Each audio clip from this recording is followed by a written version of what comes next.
Hello, नमस्ते, जय श्री राम। कैसे हैं आप सब? आई होप कि अच्छे होंगे। मैं आपके सामने हूँ और आज हम बात करेंगे कि 3 common myth of kidney transplant. Kidney transplant से पहले लोगों की सबसे बड़ी गलतफहमी क्या होती है, तो आज हम इसके बारे में बात करेंगे। सबसे पहले तो मेरे बहुत सारे ऐसे कमेंट्स आ रहे थे कि आप वीडियोस क्यों नहीं बना रहे हो, क्या है तबीयत ठीक वगैरह, जो भी है इसके बारे में हम लास्ट में बात करेंगे।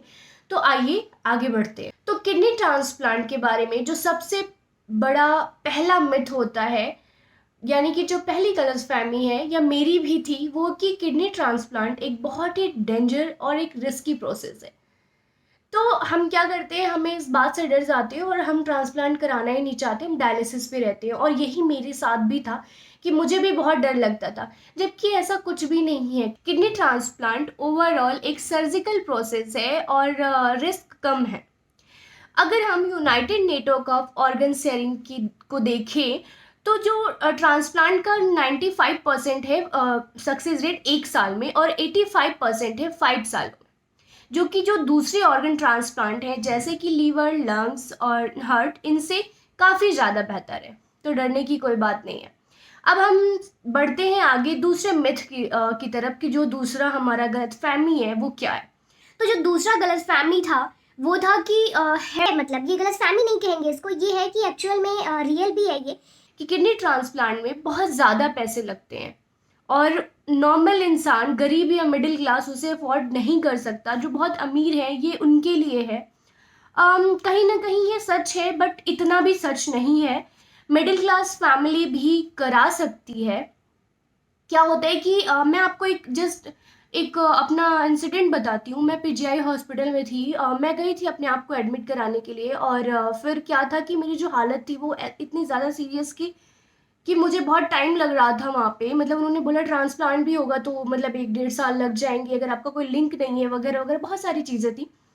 तो मैं आपको शॉर्ट में बता दूँ तो मैंने कहा कि काश ऐसा, क्योंकि मैं उस वक्त को जब मैं याद करती हूँ तो मैं नहीं चाहती थी कि मैं अपने आप को खो दूँ। और फिर मैं चाहती थी कि कुछ भी हो बट मेरा ट्रांसप्लांट जल्दी हो जाए, चाहे वो प्राइवेट में कराना पड़े। तो जब मैंने लोगों से पता किया तो जिस हॉस्पिटल के बाहर ही मुझे 2-3 लोगों ने बताया कि अगर आप प्राइवेट में ट्रांसप्लांट कराओगे तो 40 से 50 लाख रुपए लगेंगे। तो मैं सोच में पड़ गई, जबकि मैंने हॉस्पिटल में पता किया था तो इतना नहीं था। तो ये कहीं ना कहीं सच है, पर इतना सच नहीं है। इसके अलग अलग खर्चे होते हैं किडनी ट्रांसप्लांट के। और उसके बारे में एक वीडियो है जो डिटेल्स खर्च के बारे में, वो मैं डिस्क्रिप्शन में दे दूंगी, आप वहाँ से देख सकते हैं। ओवरऑल मैं बताऊं तो 8 से 10 लाख मतलब हॉस्पिटल ने हमें खर्चा बताया था, जबकि इतना ही है।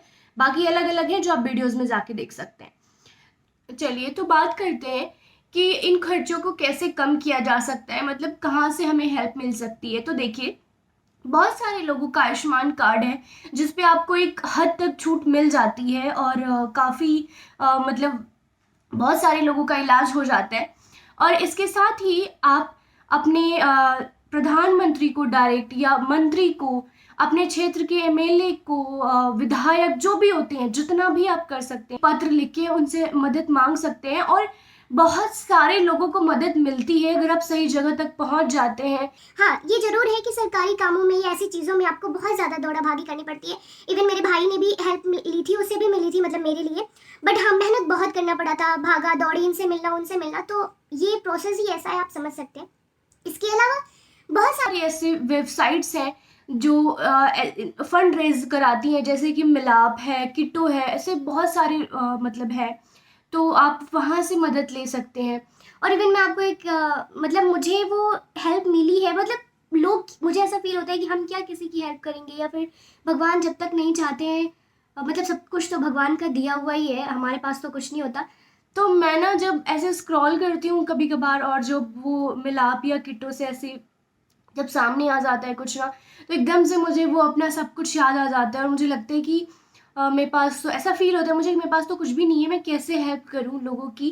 बट क्या है, मतलब अपने पास जो भी है, 10 रुपए, 100 रुपए, या किसी को फिजिकली मेंटली जैसे भी हेल्प हो सके हमें अपनी तरफ से कर देनी चाहिए, क्योंकि कराने वाला तो ऊपर वाला ही होता है। मैं हर एक दिन ऊपर वाले के साथ साथ फैमिली और जिन लोगों ने भी मेरी मदद की, मैं हर रोज भगवान से कहती हूँ, भगवान जैसे लोगों ने हमारी या दूसरों की मदद करते हैं, आप प्लीज उनके साथ हमेशा रहना और हम सबकी रक्षा करना। ठीक है, आगे बढ़ते हैं। जो तीसरा कॉमन मिथ क्या होता है कि सबसे पहले लगता है कि किडनी ट्रांसप्लांट हो गया तो मतलब जो मेजर जो मुझे भी बताया गया था या मैं फील करती थी कि अगर आपका ट्रांसप्लांट भी हो गया ना तो लाइफ इतनी नॉर्मल नहीं होती, आप कुछ भी जो चाहो वो नहीं कर सकते। जैसे कि मैं एक बहुत ही चंचल लड़की थी, एक डांस ये वो इधर उधर भागना दौड़ ये सब मैं नहीं कर पाऊंगी, जबकि ऐसा कुछ भी नहीं है। मतलब क्या बताऊँ मैं आपको। और इसके साथ ही एक गलतफहमी इसमें और ये कह सकते हैं कि किडनी ट्रांसप्लांट अगर आपका हो गया तो आपको फिर किडनी से रिलेटेड बीमारी नहीं होगी या कुछ जैसे स्टोन हो गया या कुछ भी। मैंने ये भी कहीं सुना था, तो ऐसा बिल्कुल भी नहीं है। बहुत सारे केसेस में क्या होता है कि आपको जो आईजीए है, अगर आपको बीमारी है, जैसे एग्जांपल लेते हैं जैसे मुझे है, तो वो दोबारा किडनी पे अटैक करेगी, हो सकता है, बट जरूरी नहीं है कि आपकी किडनी खराब हो जाएगी। उसकी भी अलग अलग चीज़ें हैं, डॉक्टर्स देखते हैं, चेकअप कराते हैं, इसलिए तो बार बार आपको डॉक्टर्स मेडिसिन देखते हैं, आपकी चेकअप में रिपोर्ट में क्या है क्या नहीं है वो सारी चीज़ें देखते हैं। तो इन सब चीज़ों के बारे में हमें टेंशन लेने की ज़रूरत नहीं है। कभी कभी ना हम ट्रांसप्लांट के बाद अपनी लाइफ को इतना कॉम्प्लिकेटेड बना देते हैं जितना कुछ होता भी नहीं है। हमारी लाइफ एकदम इजी है, कुछ नहीं है जैसे सबकी होती है। सिर्फ कुछ चीज़ें ऐसी हैं जिन जो प्रिकॉशंस लेने होते हैं हमें, जैसे कि थोड़ा सा इन्फेक्शन से बचना, क्या खाना है क्या नहीं खाना, थोड़ा बहुत आपको नॉलेज होनी चाहिए, थोड़ा बहुत जहाँ पे आपको लगता है। और मेडिसिन तो आपकी मतलब 99.9% मैं कह सकती हूँ कि सिर्फ और सिर्फ दवाइयों का है कि आपको दवाई तो कभी नहीं छोड़नी है, तो आप ऐसे ही चंगे रहोगे।